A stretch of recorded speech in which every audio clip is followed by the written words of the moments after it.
Hello and welcome back to Boring Dad Gaming, where today we're going to be playing some more Paranormasight, the Seven Mysteries of Honjo. So, I think in the last episode we looked at Tetsuo Tsutsumi and Yako Sakazaki's second scenes, and now we're going to go back up to Haru Shigima for a nice thought. Summary of her previous events. So, despite having obtained the curse of the haunting clappers, Haru Shigima is determined to use the rite of resurrection by stealing the remaining curse stones. She instructs her private investigator Richter to find the other curse bearers.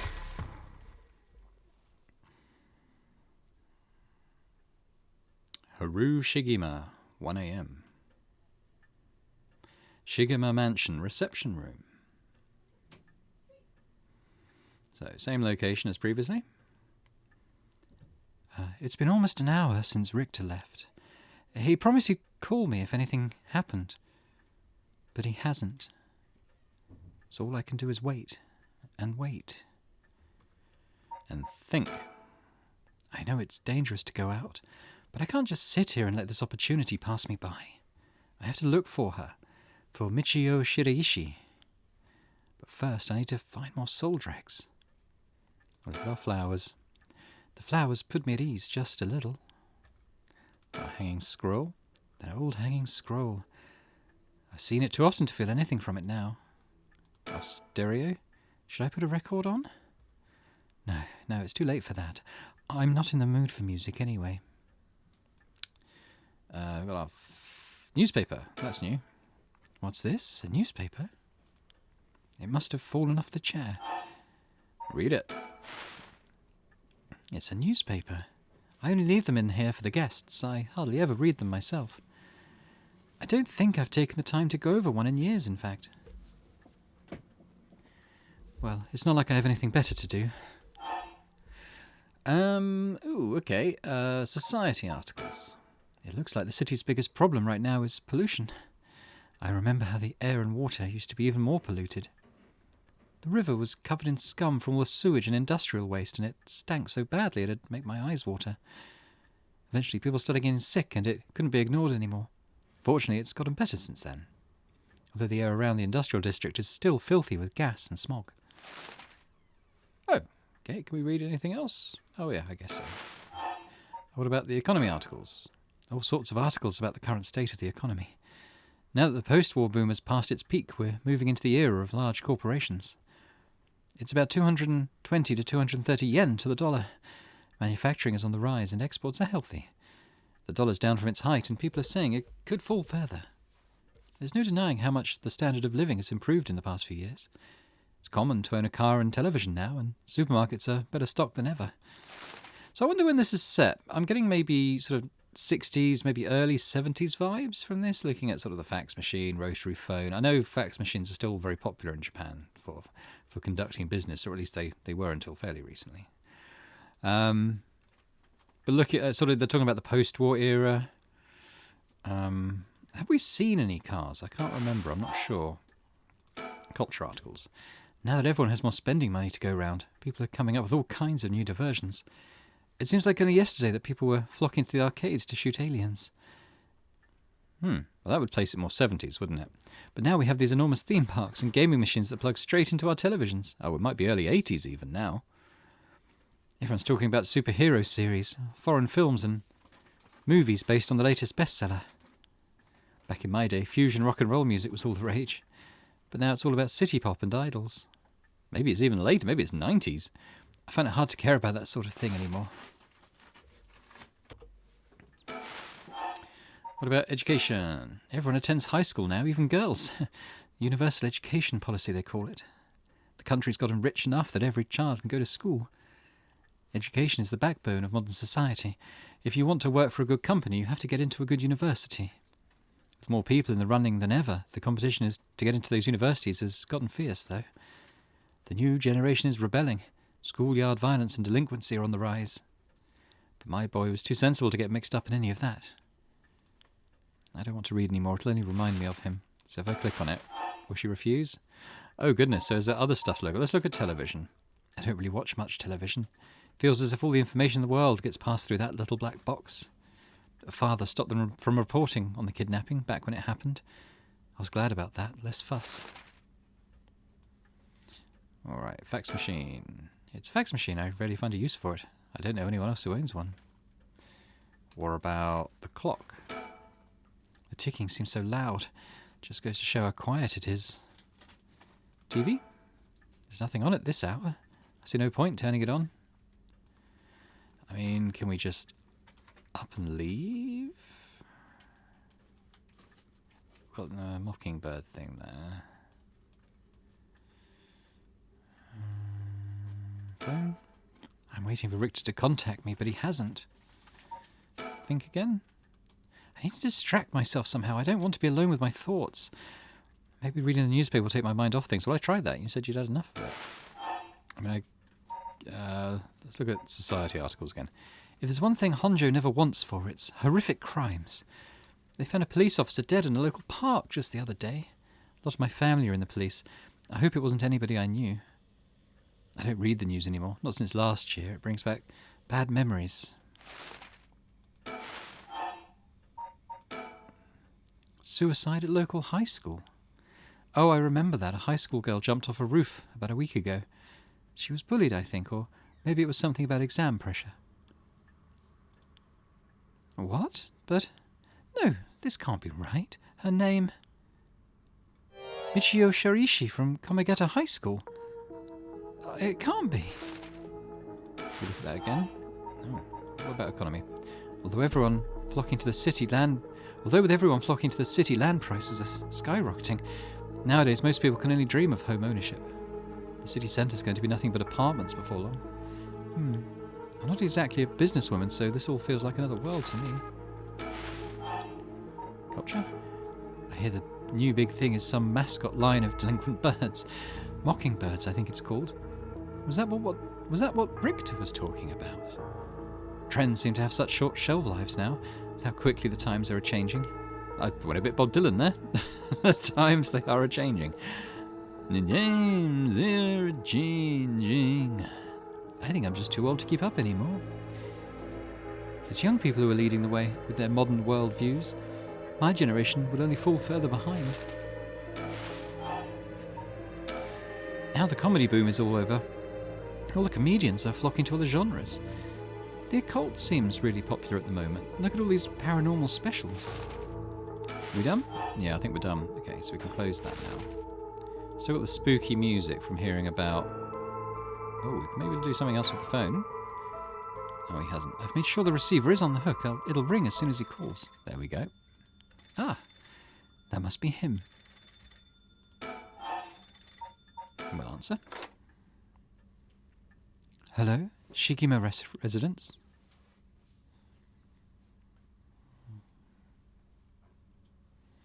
Haru Shigima, 2 a.m. Komagata Bridge.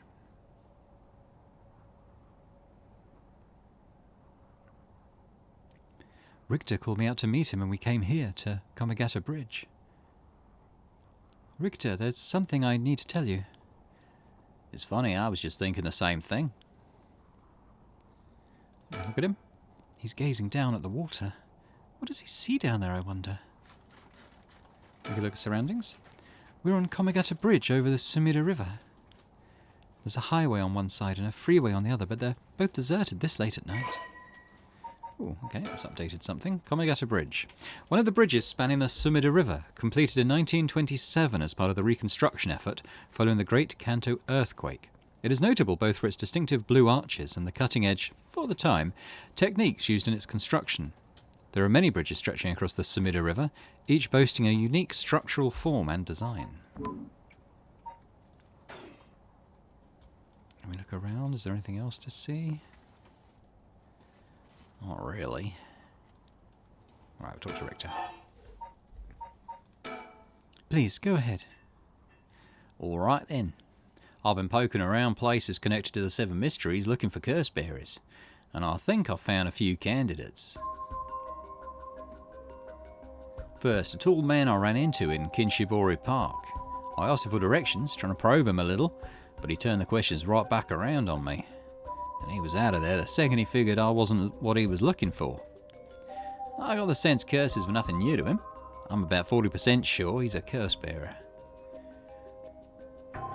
Then there's this middle-aged guy I saw on South Warragoesi Street. There's no question about this one. He had one of the curse stones in his hand. He had a nervous air about him too. It was clear he was up to some shady business. Gathering soul dregs, I'd bet. He'd make a good target. Next up is a pair. A young man and a woman I saw around Ryogoku Bridge. This time the man came up to me and asked flat out if I was a curse bearer. I told him I didn't know what he was talking about, and he backpedaled and left. It's like they lurk around there often. Look for kindred spirits would be my guess. Though it didn't seem they were quite working as a pair. Gathering soul dregs in a group might be a decent idea if you can make it work. But with things being how they are, it's got to be hard to find folks one can trust. They got brass though. I don't know what their deal is, but I'd like to find out. Last is two detectives I've seen sniffing around. The police? Oh, the police are involved. Not necessarily. A body turned up in a local park a few days ago, so they might just be looking into that. Still, the park's got ties to one of the Seven Mysteries. Might be it was a curse that did the guy in. And if they're sending in detectives from the head office, then something's got to be up. How do you know where they're from? Let's just say that when you're in this business, there are some faces you get to know. Anyway, that's everyone who's caught my eye. You found all of them in so little time. I really did hire the best. It's all in the name, ma'am. Rick Takai, P.I. Now, wait, make that Rick Takai investigator extraordinaire. My, an investigator extraordinaire? Is that why you can dress like that without drawing attention to yourself? You bet. An investigator extraordinaire can blend in like a chameleon in any outfit. Well, that aside, the middle-aged man and the young couple sound the most promising, am I right? Whichever we pick, it's still too early to make a move. Seems like the curse bearers are less involved with each other than we thought. Plus, there's still others we don't know about. I say we hang fire and see how things play out. Once more bodies start showing up, that'll get the pot nice and hot. And once it's boiling, our chance will come. What do we think? Standing around is the last thing I want to be doing right now. This is my only chance to bring back my son. I can't afford to fritter it away. There's something I need to tell you. What's up? Well, that girl, Michio Shiraishi. The one who was with Shuichi on the day of the kidnapping? That's her. Well, she's dead. She's what? The student who committed suicide last week. That was her. I heard something like that had happened. Never got the name, though. Talk about bad luck. We finally get a lead, only to find it's turned into a literal dead end. Unless her death was the whole reason John Oichi was so shaken up. He said she was gonna curse him. Was he talking about her taking revenge from beyond the grave? It seems like we're back where we started. Not necessarily. That teacher knows something, I'm sure of it. At the very least, I'd put money on him having something to do with Miss Shiraishi's death. That's why he's so scared of being cursed by her. I see. And also, something tells me he knows more about your son's kidnapping. In any case, I think I've got a good idea of what he's hiding. Call it a hunch. A hunch? Well, more of a theory. Care to take a guess? I'll have a guess. I can't say for certain, but Mr. Jonouchi. Silence, Mr. Jonouchi. Silence, Michio Shiraishi. With a curse. Yeah. What if Mr. Jonouchi silenced Michio Shiraishi with a curse? What do you think? Seemed to me that he was more scared of what someone else might do. That might be a little bit far-fetched. I see. I'm sorry if I disappointed you. I'm not really cut out to play detective. Well, no point dwelling on speculation. The truth will out in time. Right now, I think we need to have another chat with Mr. Jonouchi. What do we think? Same as before. Okay, we'll talk to him again. Didn't you want to tell me something? I've already said everything I wanted to say. Okay, are we done then? So what should we do?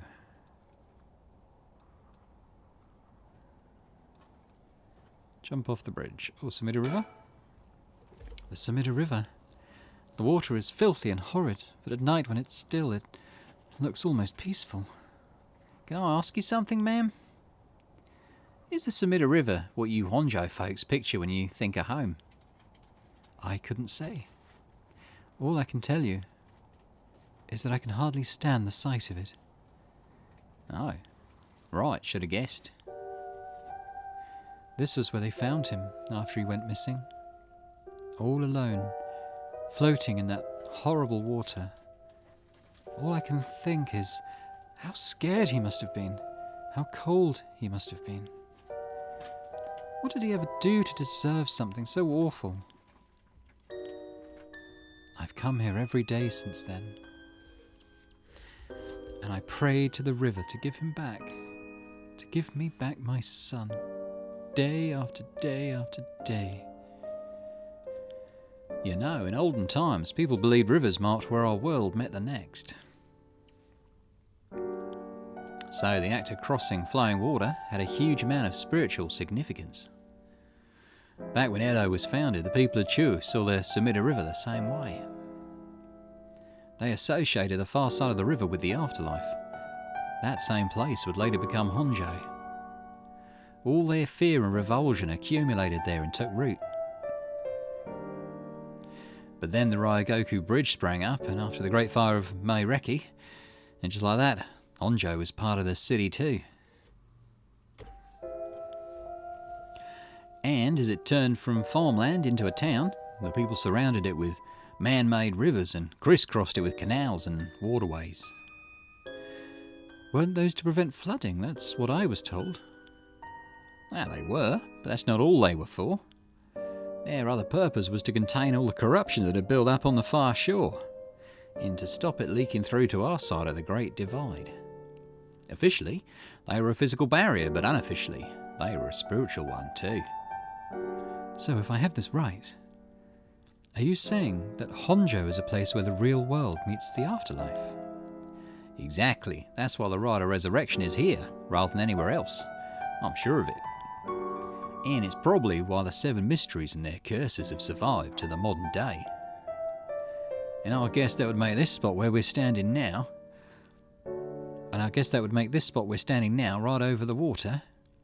The border between life and death.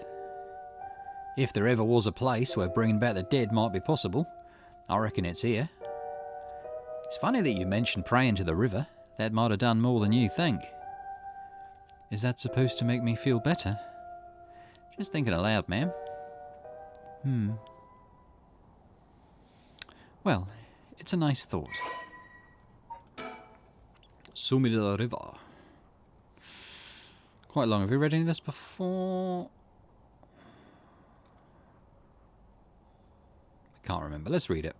A Class A river that is part of the Arakawa River system, which runs through much of eastern Tokyo and empties into Tokyo Bay. During the Edo period, Sumida's riverbanks played a key role in the transportation of lumber used for construction.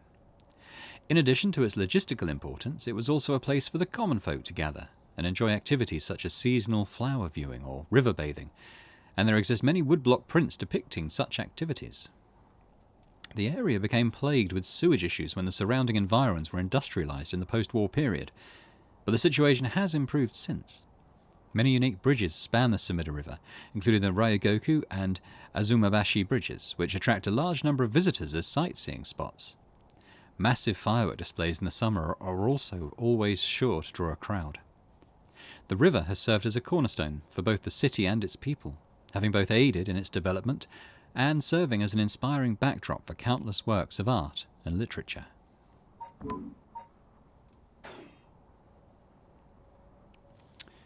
I can click on the river again. Oh, that's right. There's one more memory I have of this river. Do you mind if I tell you?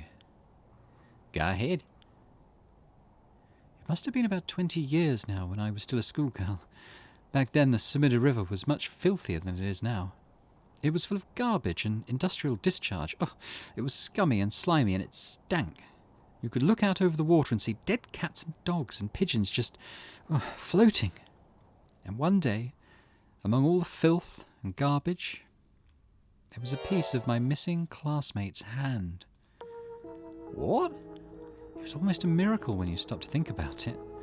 What were the chances that someone would find a part of her that was still recognisable? And that although everything but the palm had rotted away in the water, the part that was left would have an identifiable scar. And that they could tell it had been a murder from the blade marks on the bone.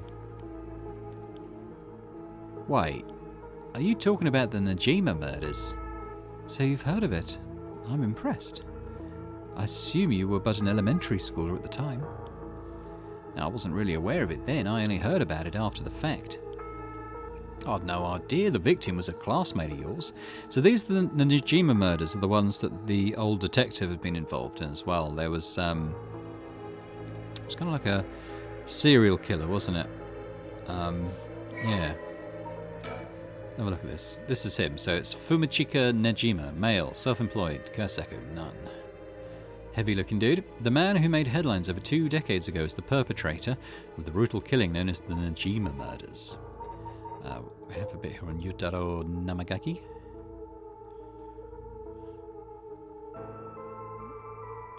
Okay, I don't think we've read this yet. The young man encountered at Ryogoku Bridge.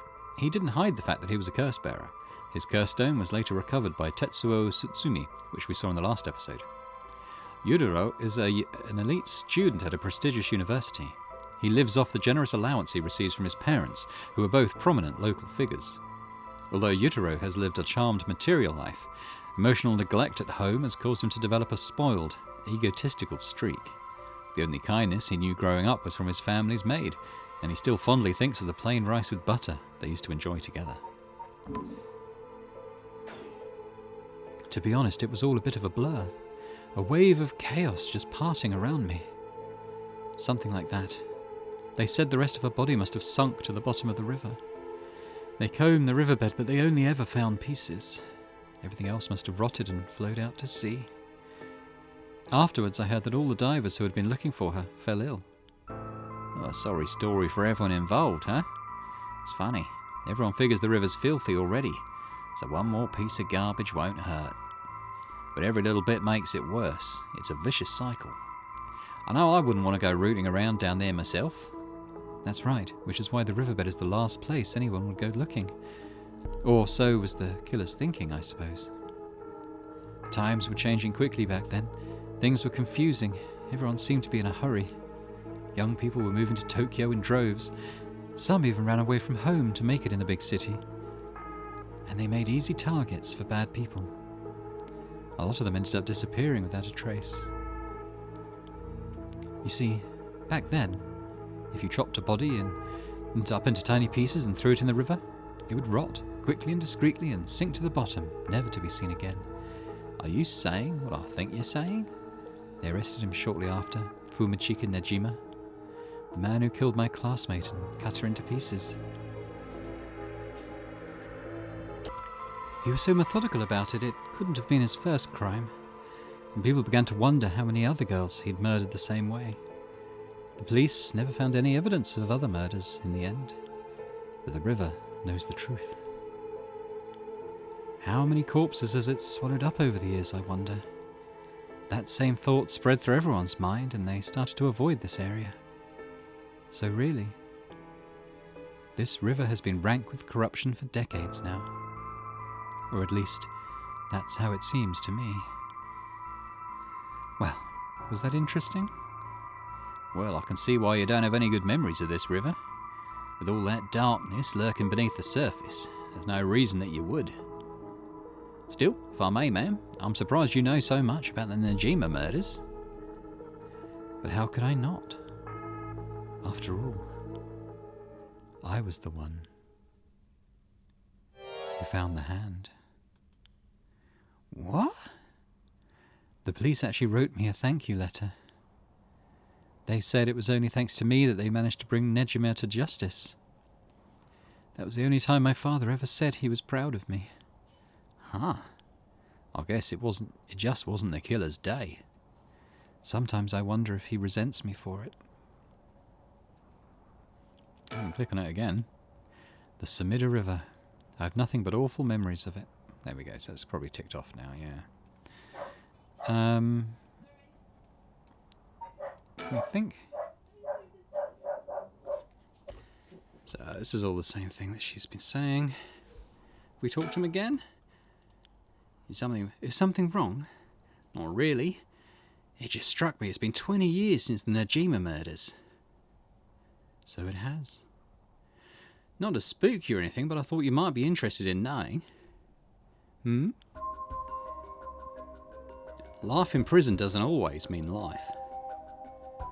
There's precedent for first-time offenders being allowed out on parole after 20 years. Only if they're found to show remorse and the desire to reform themselves, of course. That's right, I'm impressed you know so much. Still, it's hard for someone with a criminal record to reintegrate into society. I hear they've been trying to fix that recently, matching inmates with jobs and accommodation. Oh, really? They keep an eye on them, of course, and make them report in for regular checkups. But to avoid discrimination, they keep the inmates' records a secret from everyone but their employers. They even give particularly notorious criminals new identities so they won't be recognised in the workplace. My. The way you put it. It's like you're saying Fumachika Najima could be out on parole right now. Back in society under a new name with nobody any the wiser. It's possible. As it happens, a little birdie told me about a big name making parole a few months back.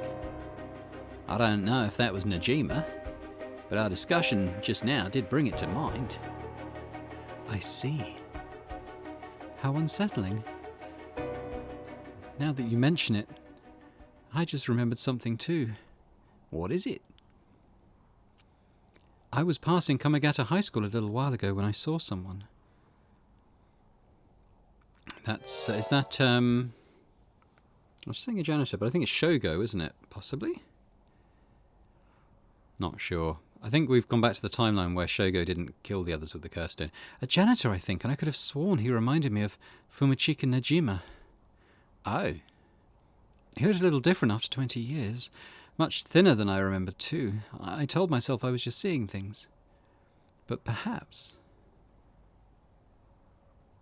it was him after all.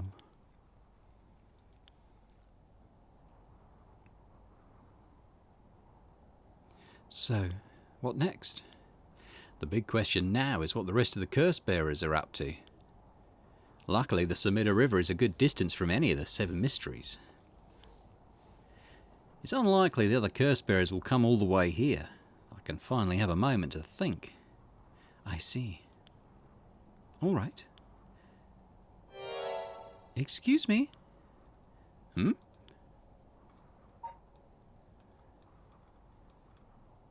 That's the one who goes round with the university student. Where did she come from? It's like she appeared out of nowhere. I didn't mean to startle you. I'm terribly sorry if I've gotten the wrong people, but would you happen to be curse bearers? Curse bearers? What's that then? It means someone who's gathering souls for the rite of resurrection. You've heard of the rite of resurrection, haven't you? Everybody's talking about it. Colour me intrigued. Care to tell me more, miss? What was your name again? Oh, silly me. I'm Ayame Tono. Ayame Tono. We'll look at her first. She says her name's Ayame. I guess she's around 20. She must be brave walking around alone this late, or maybe there's more to it. There's more to the rite of resurrection than meets the eye, you see. So the best way to collect soul drinks is to kill other curse bearers. And that's about the size of it. I hope it wasn't too much to follow. No, I think I got the gist. Funny old world we live in, eh? So, are you saying you're one of these curse bearers? No, well, not quite. It's complicated. I'm not, but Yutaro is. Yutaro? Is that your boyfriend? Oh, heavens no, just a friend. His full name is Yutaro Namagaki. We're, I suppose you could say, partners in crime. Funny way of putting it. What do we think at this point? Ah, that must be it. She must be half of the young couple Richter mentioned. Let's talk about Yutaro Namagaki. So where is this Yutaro now? Well, about that, he's not actually a curse bearer anymore. He's more like a former curse bearer. Former? How so? I don't really know the details myself, but apparently he lost his curse stone. Typical, right? He makes such a show of being a top student only to flunk where it counts. So now I'm out here looking for curse bearers myself, if you want something done right. Why did you approach us?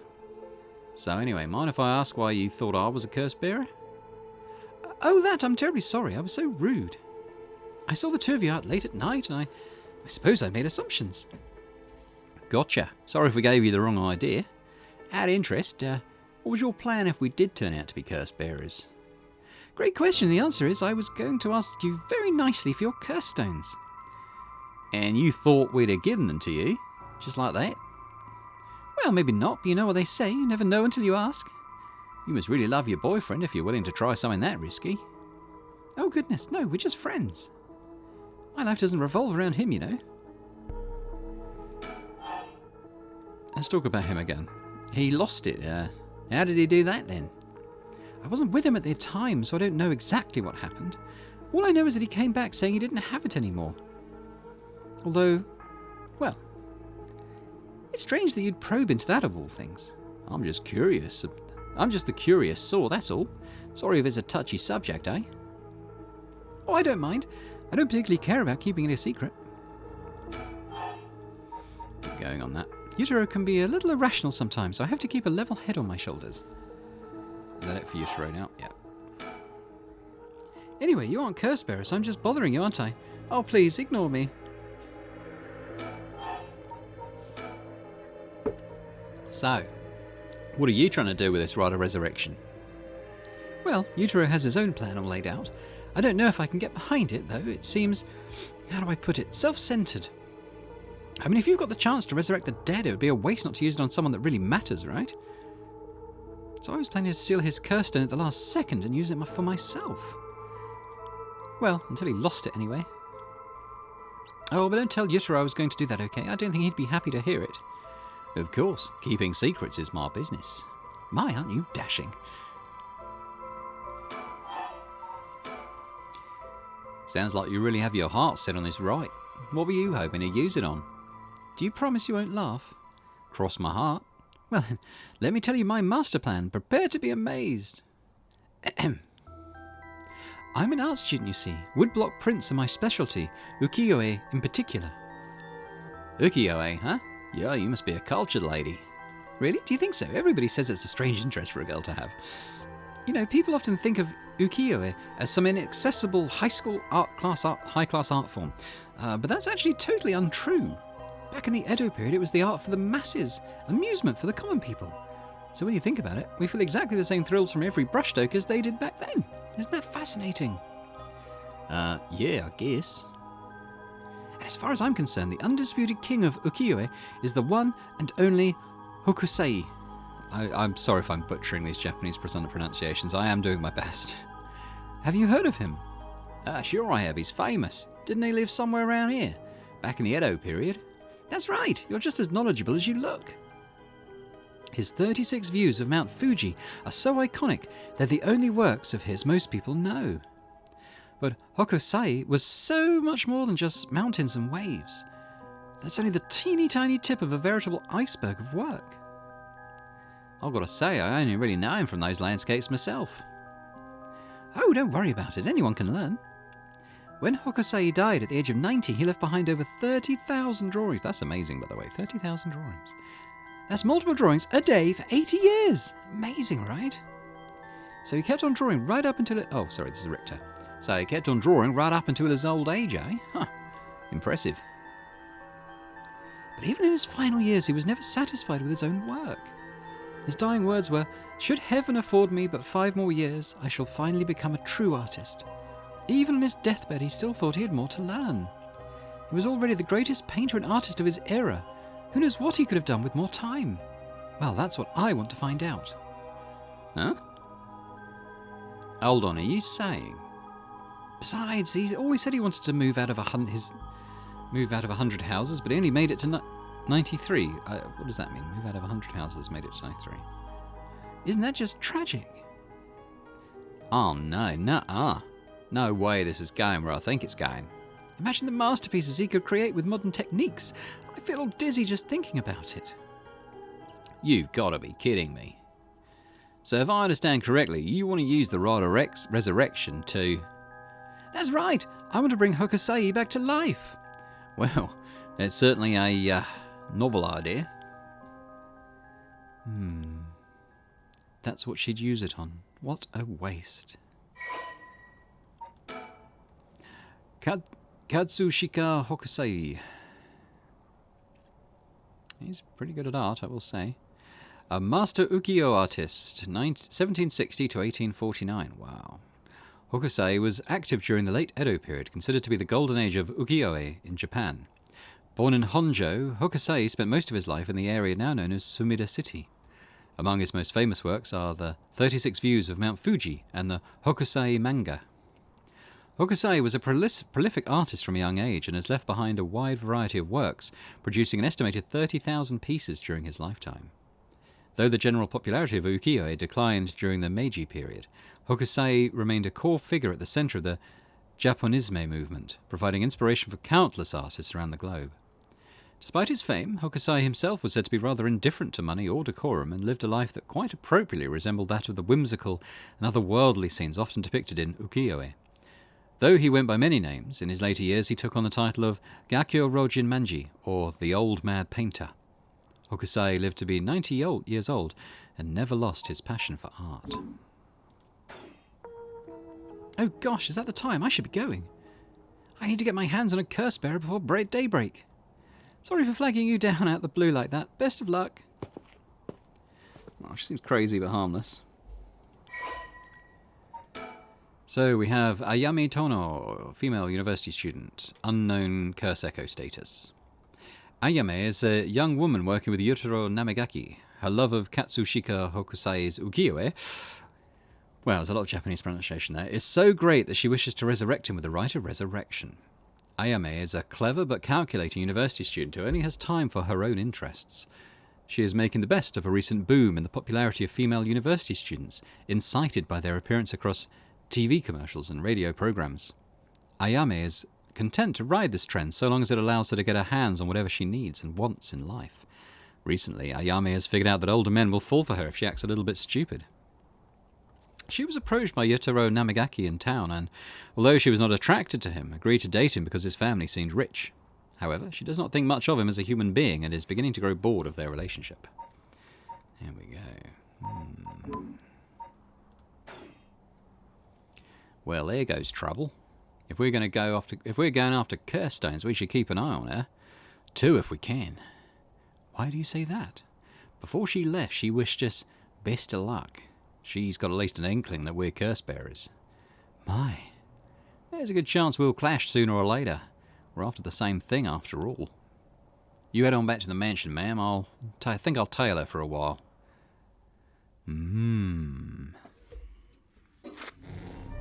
Interesting.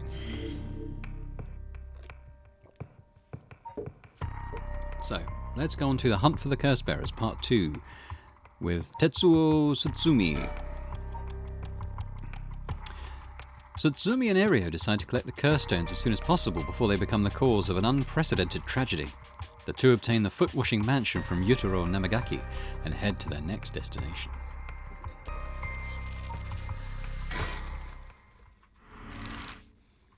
Going to Midoricho Park.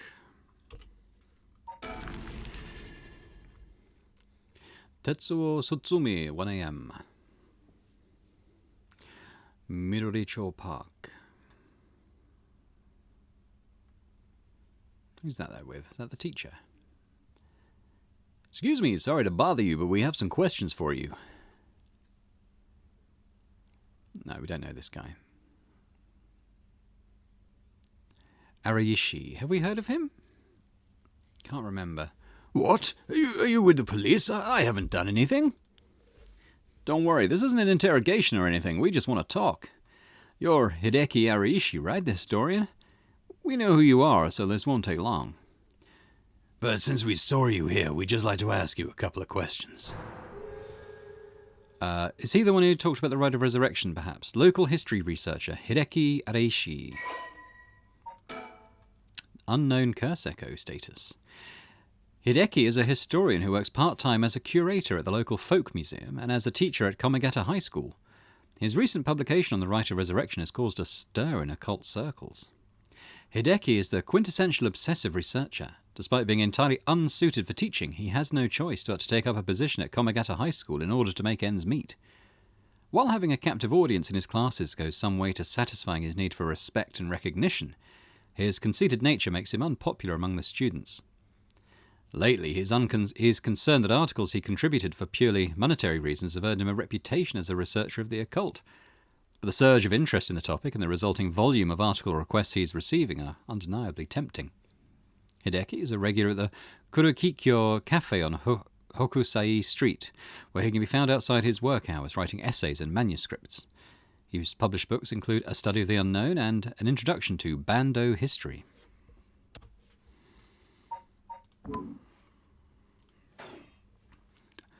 Well, let's get it over with. I'm a busy man. Let's think first.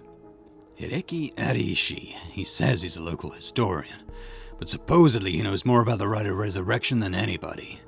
The fact he's here at this time of night, it's plenty possible that he's a curse bearer.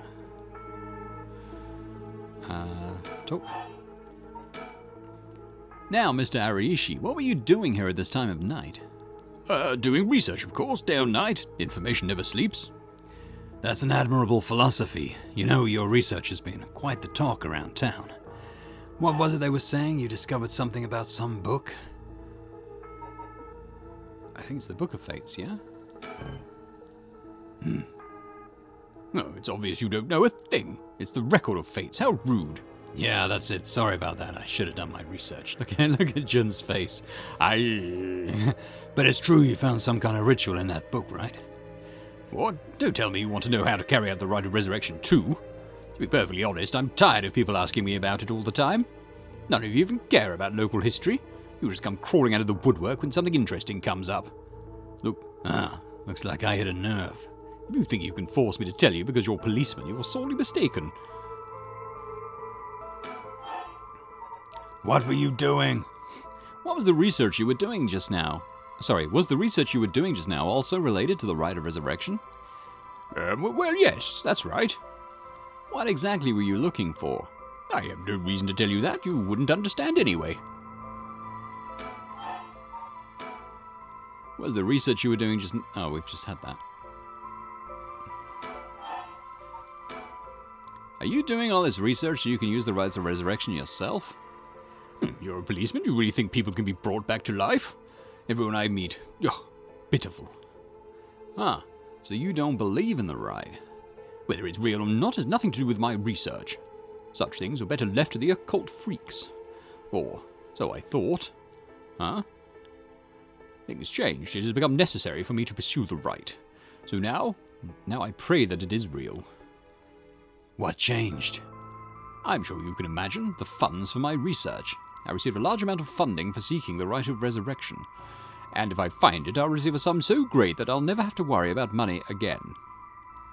Oh, then that means someone is sponsoring your research, is that right? Oh, so what if they are? You have no idea how hard we work to secure funding for our research. I have no interest in teaching those children. Ugh. Listen to me, I'll tell you one thing. Those experts you see writing provocative books or spouting nonsense on TV to try and get popular, all of them are just trying to get the money they need to do their research. How popular the occult is, saying something even remotely spooky can lead to big money. What? But I bought your book. The pursuit of the unknown begins, first and foremost, with belief. I was so inspired by that bit. Oh, I do appreciate your patronage. Unfortunately, however, the occult is not my true interest. The fate of the unknown is to be destroyed through research and deep consideration. No way! I can't believe it! You're surprisingly innocent. Let's look at Jun. Questioning people like this can put unnecessary stress on them, depending on their position. This guy is pretty sharp. I'll have to play it safe and only push him when I see an opening. We talk to Jun? Boss, let's ask Hideki some questions. Good idea. Let's ask about the Record of Fates this time. This Record of Fates, where did you get your hands on it? Oh, a storehouse of an old private residence in the city, just as the public was told. I'm unable to be more precise due to an agreement with my informant. Was the research you were doing just now also related to the Rite of Resurrection? Well, yes, that's right. So that's still the same answer there. And what kind of research do you want to be doing? I'm sure it wouldn't interest you, but to put it simply, the focus of my research is how historical accounts transform into folklore over the years as they are passed down from generation to generation. What does that mean? Due to human bias, the account of any event is inevitably changed by the person communicating it. This is not necessarily done with ill intentions. It happens when someone tries to fill in the gaps in a story that lacks detail, or when something's left out or abridged because of the story's length, or when a story twists and shifts as it's spread through all tradition. Even when two stories are told about the same event, differences in culture or environment affect how it's told, changing its content. Silly little things can be turned into terribly mysterious legends. My research is the study of how history, culture, and legend all influence each other. Ah, I see. Take the Seven Mysteries of Honjo, for example. Why are some of the mysteries seemingly about nothing particularly interesting? You'd think stories wouldn't last a decade, let alone hundreds of years, so why? Perhaps putting it that way piques your interest. I admit I am curious. So that's why you think you've been researching all this time? Makes sense. Apologies for the dog. As I said, it doesn't matter to me whether the rite exists or not. If people in the Edo period believed that what was written in the Record of Fates was real, that's all I'm interested in. Well, in that case, I think I might have a guess as to what it is you were looking for.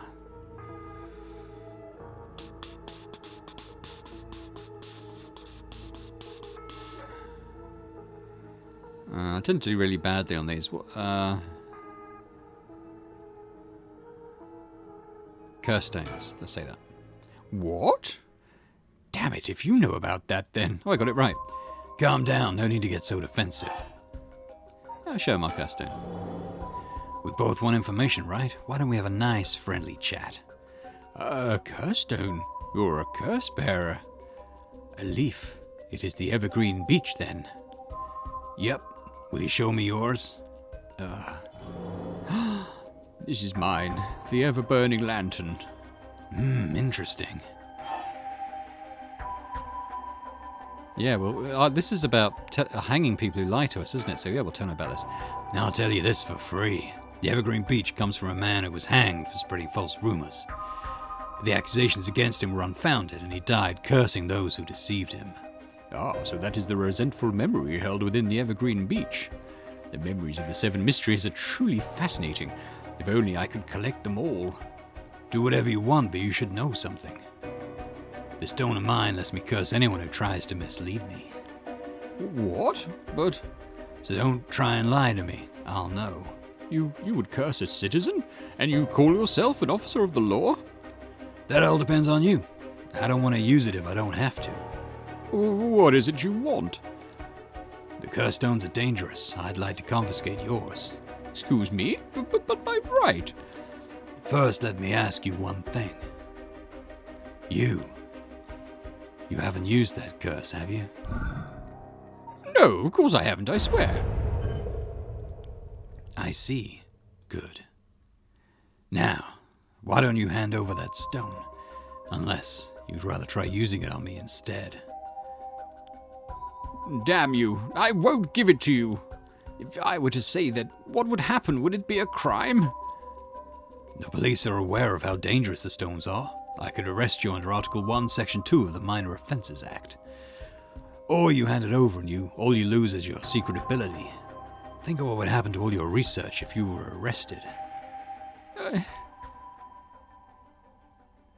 Fine. You can have the stone. Here. A cursed stone acquired, the ever-burning lantern. Let's have a look at it. So this was the one, the sober cart, that sometimes had a light on it, and sometimes did not. Kills by disembowelment one who finds themselves trapped in the darkness of the curse echo.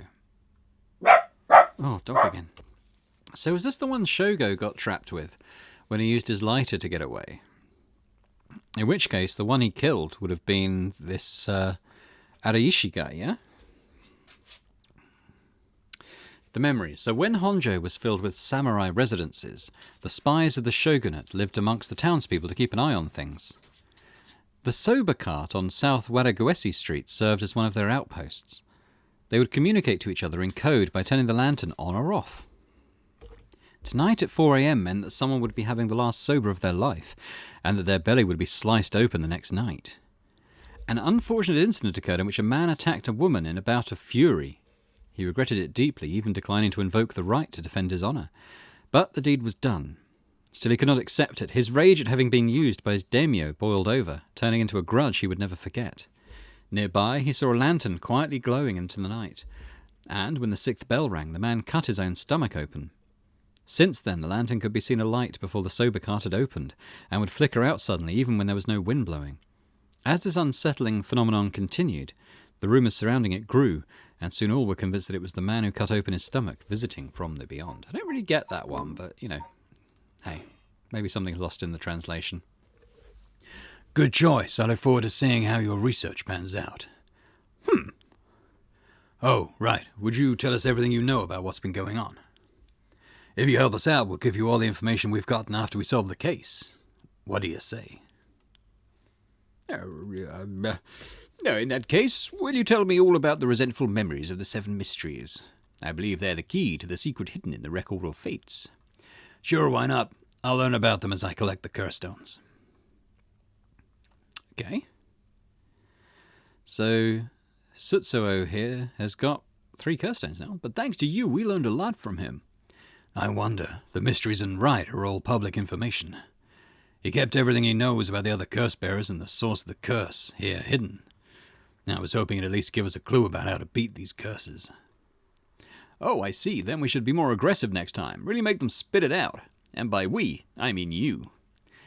I'm guessing he wants to save this curse. He wouldn't have told us anything no matter what we asked. But now we know where he hangs out. We can always find someone for him if need be. Right, got it. Now, I was surprised to hear that there are actually 9 of the 7 mysteries, though. Yeah, that's 2 extra curse bearers we have to find. We've confiscated 2, so there are 6 more. They could be anywhere in this town. We have to find them fast, or they may start using the curses. No, I think we're already too late. Huh? I didn't tell you this, but there were some soul dregs in Namagaki's curse stone. Really? Then he already killed someone with it. It's not much, so it probably wasn't a curse bearer. Shit. Well, we know who did it. We can make arrangements to take him into custody. We'll have Paranormal Affairs pick him up tomorrow. For now, we continue our search. Right, on to the next place. We just have to cross them off the list one by one. Oh, but boss, hang on, if I click on this. How do we see our curse stone and how much it's got in it? Because we could see it when we were Shogo. Poor old Shogo. Oh well. Oh, but boss. Good to know we can use the Minor Offences Act to arrest people with curse stones. But why didn't we do that with Namagaki? If we could do that, there'd be no need for Paranormal Affairs. What grounds would a normal detective have to put him under arrest? Oh, right. Yeah, I suppose that's true. So that's it for them. We've got a little skip ahead now, so what we might end up doing in the next episode is going to do Yako Sakazaki's next one, The Escape from Kamagata High School. Ooh. And afterwards, another Haru one. But I think this is an appropriate place to end this episode, so what do we have here? We don't actually know, isn't that cool? Something's happening there, we don't know. So yeah, so we're going to have to do these 2 and maybe catch up to this. So I hope you've enjoyed this episode of Paranormasight, The 7 Mysteries of Honjo. I think it's a pretty cool little visual novel. It does things a little bit differently to some of the ones I've played, which is really cool, really interesting. And I don't know where it's going either. I mean, I don't know if we're going down a totally scripted path to an ending, or whether there'll be branching choices and different endings. I have no idea. So it'll be quite exciting to find out. If you did enjoy it, then please do hit the thumbs up button on the video. Leave me a comment, because it's always great to hear what you guys are thinking about the games I'm playing and the way I'm playing them. And subscribe to the channel too, if you're watching this and haven't done so before, because that would be amazing. So thanks very much. I hope to see you next time for more Paranormasight. Bye for now.